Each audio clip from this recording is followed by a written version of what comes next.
Most of what you learned about change is backward.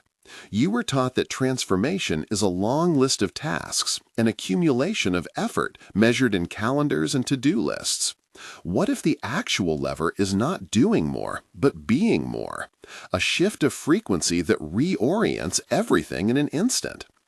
Imagine your attention as a radio dial and your life as the room of static between stations. The signal you're trying to receive is already broadcasting. The interference is what you carry. In the space between the stations, noise sounds like urgency, guilt, strategy, and a million small fixes. Coherence is the knob that removes that static. This session will show you how to tune that knob, what to listen for, and what to do when the dial snaps to a new station. You will learn the signs that a shift is happening, the 4 skills that sustain it, and 2 compact practices you can repeat until the new frequency becomes your default. Start by noticing the habit that brought you here, the belief that hustle equals progress.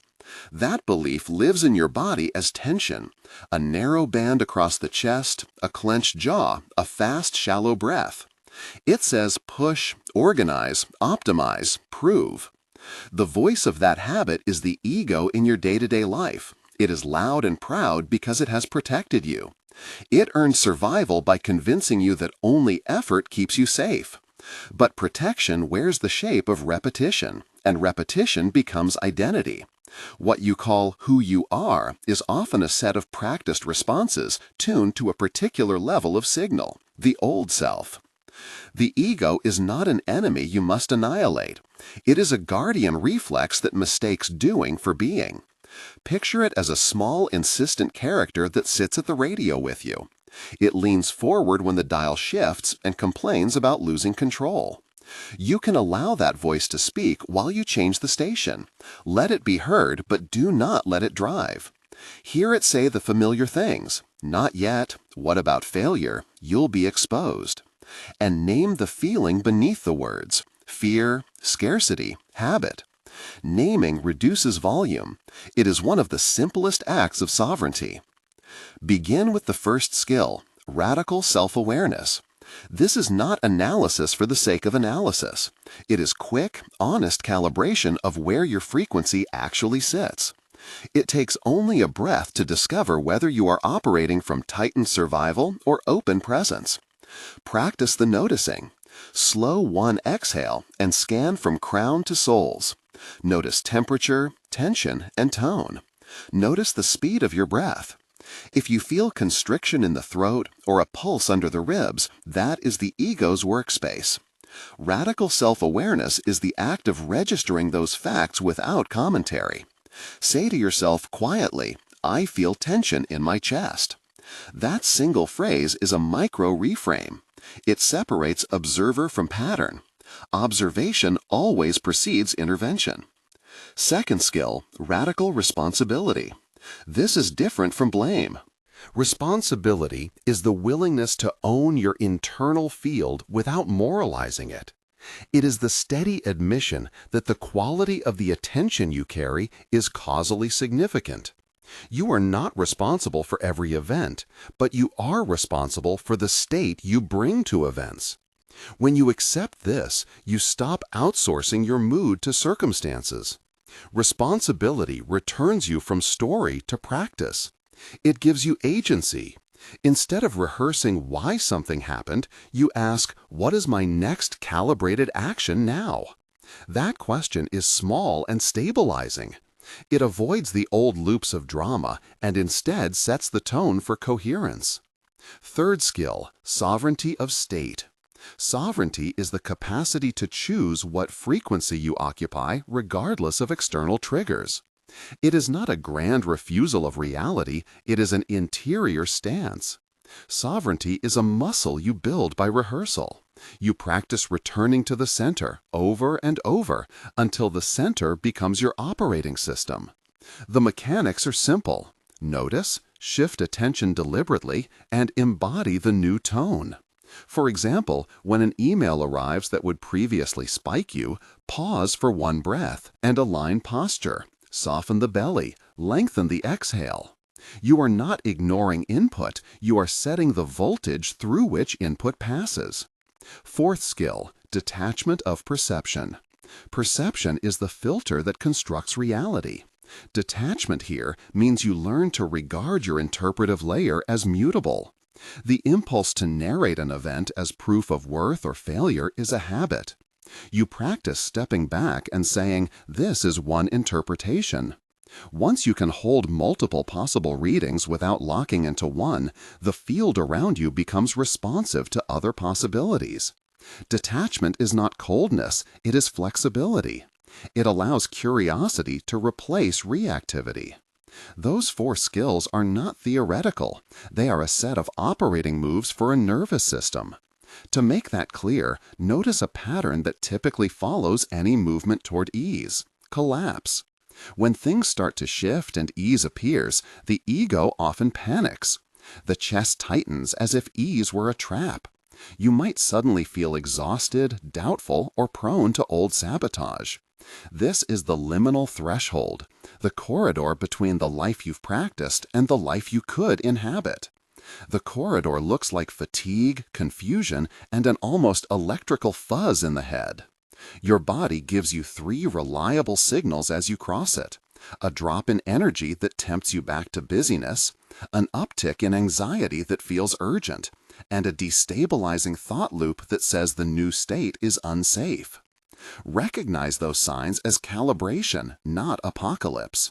The radio static increases precisely because the dial is moving. When you disconnect from the familiar frequency, the old channels protest with noise. The sensible response is not to clench harder, but to listen differently. This listening is the decisive mechanism, attention as selector. Here is the mechanics paragraph made simple. Attention selects possibilities. Coherence amplifies the selected pattern. Identity anchors the system so the selection becomes default. Desire points you toward what you want, but identity determines what your field is prepared to receive.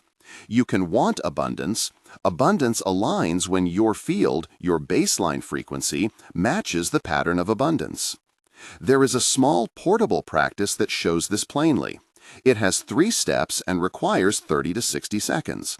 Do it now, physically if possible, or imagine doing it with full sensory detail. Step 1. Ground. Plant your feet. Picture roots descending from the soles of your feet, not as a mystical image, but as an embodied instruction to soften and lengthen the breath. Inhale for 3 counts, imagining light filling the rib cage. Exhale for 4 counts, allowing the belly to relax. Step 2. Label. With your out-breath, name the dominant sensation without story. Use 2 words, sensation plus state. For example, tightness, noticing, or buzz, settling. Keep the label neutral. This is radical self-awareness in micro. Step 3. Tune. Shift attention to a sensory anchor. The silence behind sound, the space between heartbeats, the subtle warmth at the sternum. Stay with that anchor for 2 slow breaths. Let it be a tiny magnet. That magnet is coherence. If your mind wanders, return gently, not with reprimand, but with curiosity. Repeat this sequence 3 times. Notice what changes. The aim is not to produce a dramatic experience. The aim is to move the baseline, to leave you slightly less reactive, slightly more spacious. When you practice, you will meet the ego in dialogue. That conversation can be brief and effective. Use 2 lines, one from the ego and one from your sovereign self. The ego will say, in its familiar tone, "We need results now or we'll fail." You respond, quietly, "I hear you. We will act from clarity." That exchange short-circuits reactivity. It acknowledges the protective instinct while disarming its command to hurry. There is a second practice, intended for moments when you feel the corridor tighten into panic. This is a one-phrase personification to internalize. Choose a present tense sentence of 2 to 4 words that settles you. Examples: I am steady. I am tuning. Calm chooses me. Say it aloud or inwardly on the exhale for 10 breaths. The phrase functions like a seed dropped into the field. Repetition allows it to germinate. Over time, the phrase will become a neural cue that opens the body and shifts attention faster than analysis ever could. Now understand how these pieces assemble into real-world repercussion without theatrics. Attention as selector is not mystical jargon. When you consistently choose coherence, the field responds by aligning circumstances that mirror that state. People mirror your tone. Opportunities that require that tone begin to surface. Logistics simplify. This is not guaranteed magic. It is the physics of habit. When your identity has the bandwidth to hold a possibility, the system you navigate finds a path for it. That path is what many call synchronicity. To the ego, it looks like fluke. To the new self, it looks like design. There is a subtle temptation here to treat the practice instrumentally. Use coherence to get things. That reduces state to a tool and collapses the work back into doing. Instead, allow coherence to be its own reward. The real prize is not the external result, but the capacity to inhabit an open posture without collapsing into reactivity. This posture is steady clarity. It makes choices from center, not from anxiety. You will occasionally test the limits of this posture. Tests will come as dissonant news, interpersonal friction, or sudden pressure. The threshold moment is instructive. When glaring contradiction arrives, you can either match its force or allow the force to filter through a consistent field. The latter option is a practice of sovereignty. It does not mean passivity. You may take decisive action. You will simply do it from a state that does not dilate into panic. Slower lungs, calmer diaphragm, softer facial muscles. These physical cues signal to your nervous system that you are available to act without overcharging. To make this practical for your day, adopt a simple architecture for decision-making. Before any action that feels important, pause for one out-breath and ask yourself, is this coming from contraction or expansion? Without moralizing, note the felt sense. Contraction will feel tight, urgent, and small. Expansion feels open, curious, and wide.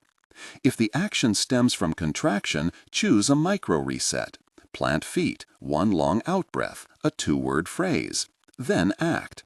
The reset does not guarantee a perfect decision, but it increases the odds that the action will be coherent with your deeper aims.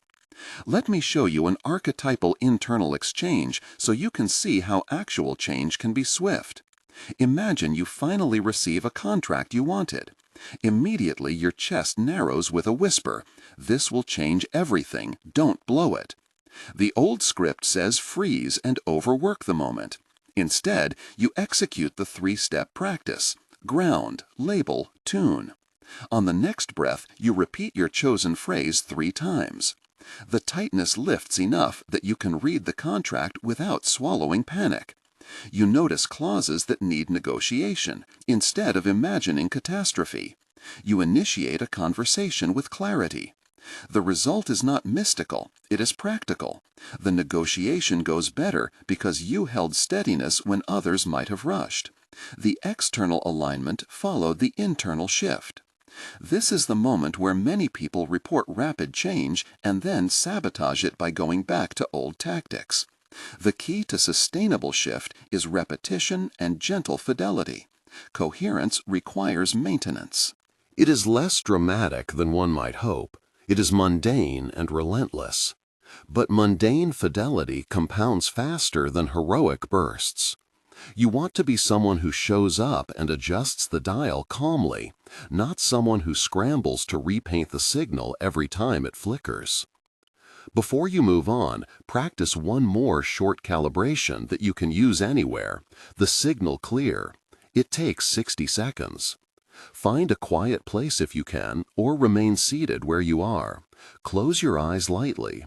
Place a hand on the sternum and another on the belly. Inhale for 4 counts, feeling both hands rise. Exhale for 6 counts, letting the belly release.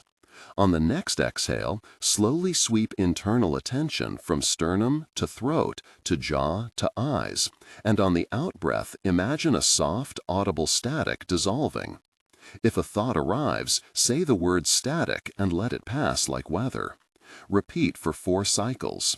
Finish with one long exhale and the personification phrase of your choosing, said once firmly on the exhale. When you open your eyes, notice what is different. The shift may be small, a bit more space behind words, a softer jawline, a slower readiness. That is enough. Smallness is deceptive here. A small, persistent change in baseline yields disproportionate outcomes.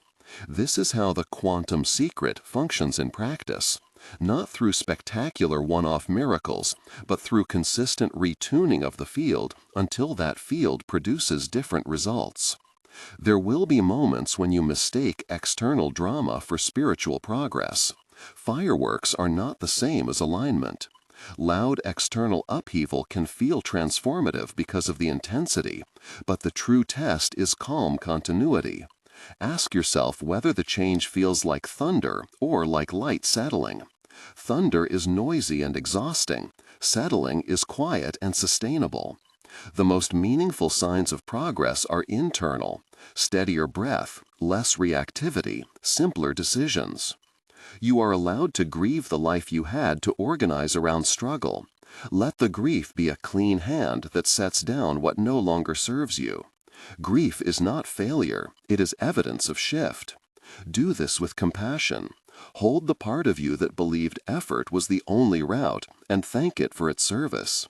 Then gently redirect it to new tasks: tending to the heart, learning new rhythms, stewarding presence.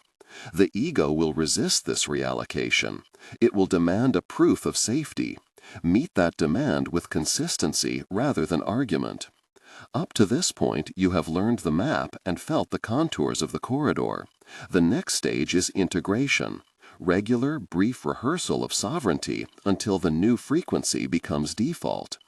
Aim for 3 tiny rituals a day that take no more than a minute each: a morning signal clear, a midday grounding breath, an evening review of one moment you held coherence. Over weeks, these rituals change the texture of the field. They do the slow work of identity redesign. As you continue, pay attention to how the field answers you. The field will not always deliver in the way your mind presumes. It might shift people into alignment, rearrange timing, or route opportunities you did not imagine. Keep your orientation less about a narrow target and more about tone. When you insist on a single script, friction arises. When you hold coherence and allow the field to propose its pathways, things tend to fit with less resistive energy. There is a final caution. Do not weaponize the language of frequency against yourself or others. Using this framework to shame a past self or judge another's pace is a misuse. The work is invitational. It benefits from tenderness. Speak to yourself as you would to someone learning to swim. Firm guidance, warm patience, steady presence. To close this sequence, rehearse the 2 practices one last time here with full attention. Ground, label, tune. 3 cycles. Then repeat your 2 to 4 word phrase on the exhale 10 times.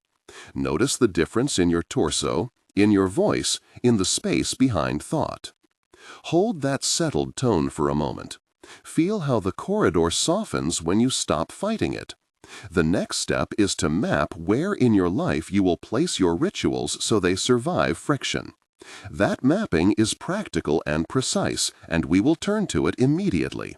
How to seed coherence into scheduling, relationships, and creative acts without turning them into another performance. For now, let the quiet you just cultivated be enough. Keep that phrase in your pocket. Use it whenever the static rises. The corridor is not a trap, but a threshold, and you have begun to cross it. Begin by taking the mapping task as if you were arranging furniture in a narrow, important room. Nothing bulky, everything placed so traffic flows. You are not building a shrine or a chore list, you are planting small signal posts that the field can read and respond to. The aim is survivability. Rituals must survive life's knocks, not merely your best intentions. Step 1. Inventory the terrain. List 5 domains that most shape your day: body, work/creative, relationships, home/space, and boundaries/time. Under each, note one steady pressure point, the recurring moment when friction is highest or when you most need coherence. Keep each note to a single line. This is the map on which you will seed rituals. Step 2. Choose 3 anchors. From that inventory, pick 3 anchors total: 1 for morning, 1 for midday, 1 for evening. An anchor can be an object, toothbrush, coffee mug, keys; a small action, closing a laptop, switching off a light; a person/interaction, saying goodbye to a partner, hanging up after a call; a physical place, the kitchen counter, the front door, a window seat. Make the anchors ordinary and unavoidable. The more mundane the anchor, the more durable the ritual. Step 3. Design micro-rituals to fit the anchors. Each ritual should be strictly micro at first, 15 to 60 seconds.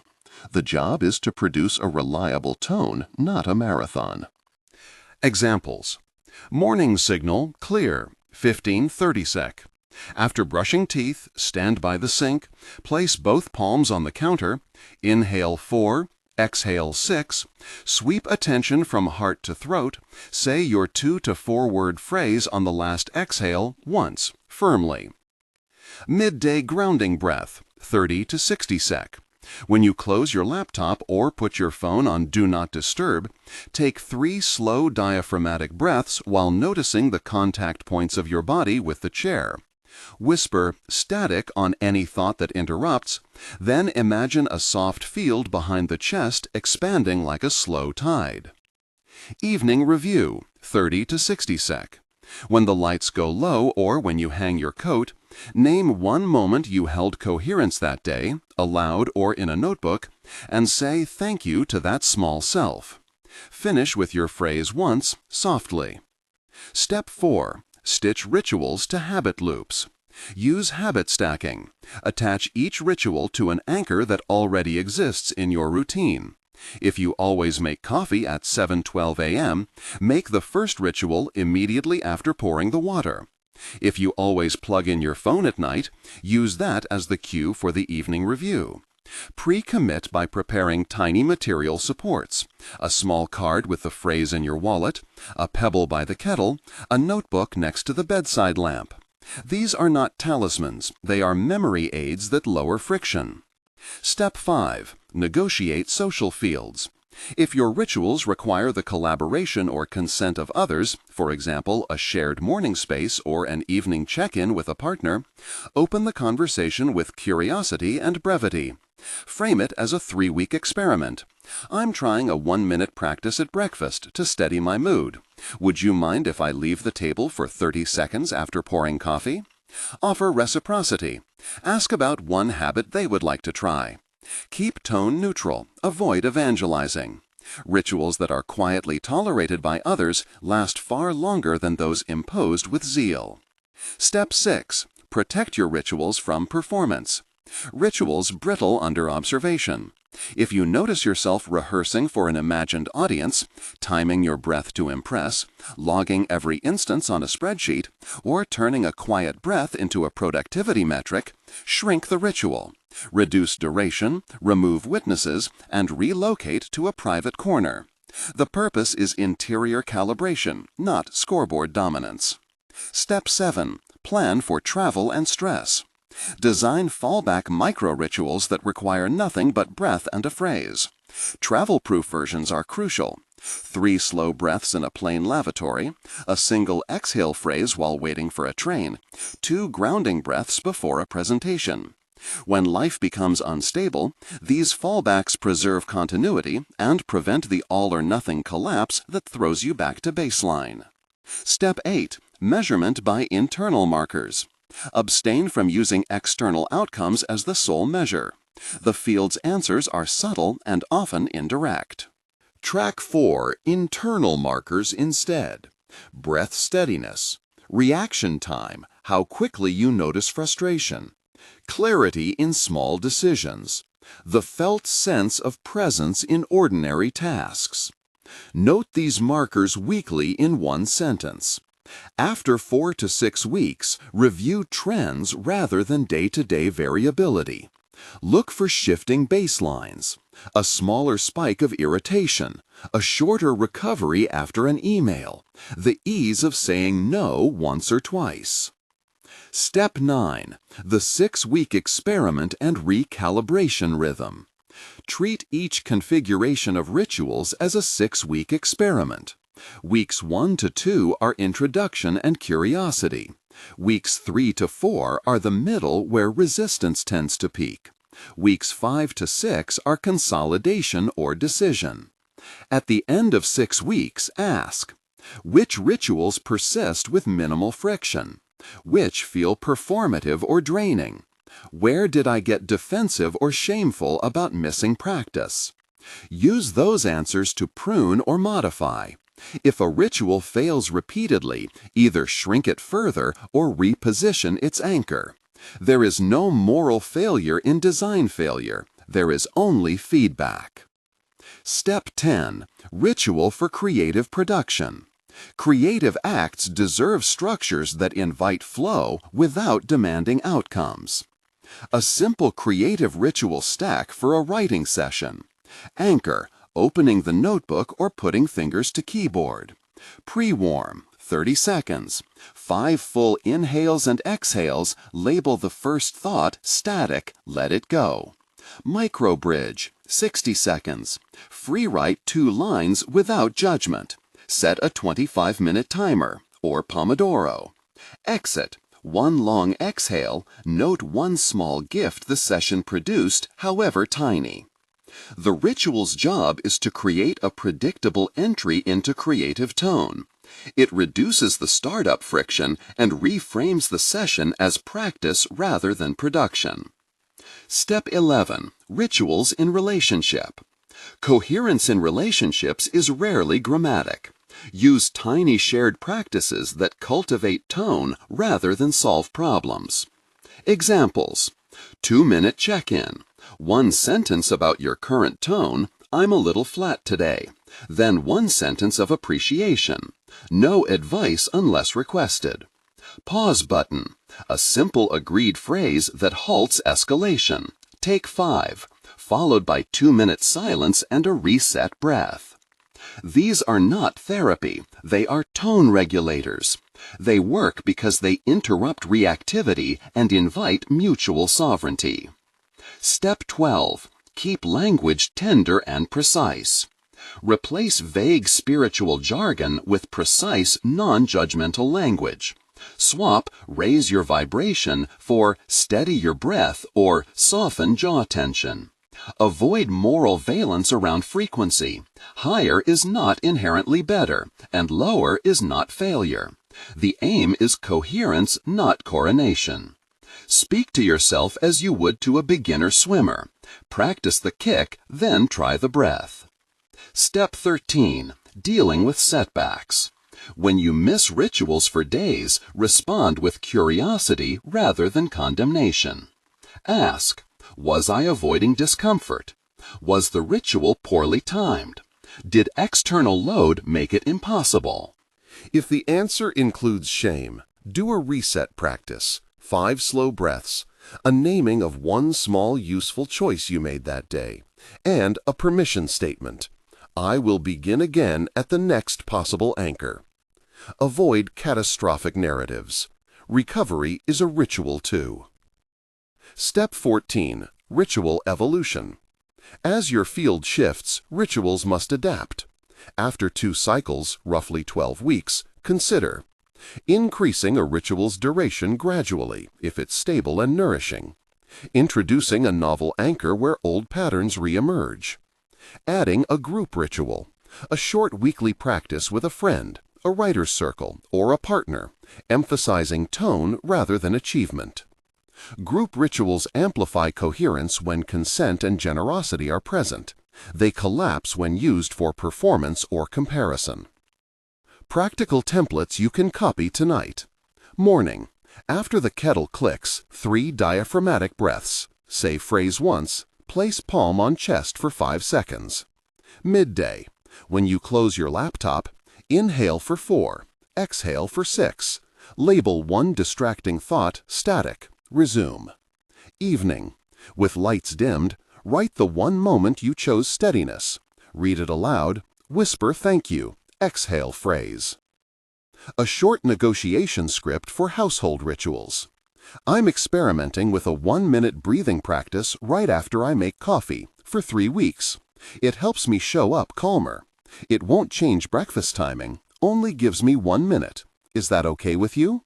Pause, invite response, and adjust if needed. Tracking without fixation. Keep a single line in a notebook each evening. Date plus 1 word describing the day's tone. Steady, agitated, flat, present. Over weeks, patterns emerge without creating an obsession. Ethical guardrails. Do not use the language of coherence to justify ignoring someone else's harm or needs. Sovereignty practiced well is alert to others' boundaries and images of flourishing. If your rituals increase distance from a loved one instead of creating humane presence, pause and recalibrate. The field is relational. It answers poorly to solitary mania. The seed map exercise. 10 minutes. 1. Open a blank page. 2. Draw 5 columns labeled body, work, home, relationships, time. 3. Under each, write the single friction point you notice most. 4. For 3 of these columns, choose an anchor and write a 1-line micro-ritual tied to it. 5. Schedule the first 3 rituals on your calendar this week as time blocks of 30 seconds, not tasks to complete. Finally, a small practice to finish today's mapping. Stand. Place 1 hand over your heart and 1 on your belly. Breathe slowly 3 times. And, on the exhale, say your 2 to 4 word phrase once. Feel how your center realigns to the room you are about to seed. When you sit to flesh out the seed map, choose anchors that are most likely to survive an ordinary day, not your best day. Keep the map simple. The corridor we walked through is narrow by design. The field answers best to clarity, not complexity. Now choose the 3 anchors you will commit to this coming week and mark them on your calendar. Small, private, and persistent. Circle them now on your calendar as tiny, private appointments. Not chores, but gestures toward the field you mean to grow. Let one missed morning teach you, not shame you. Let one kept minute be its own quiet celebration. Begin.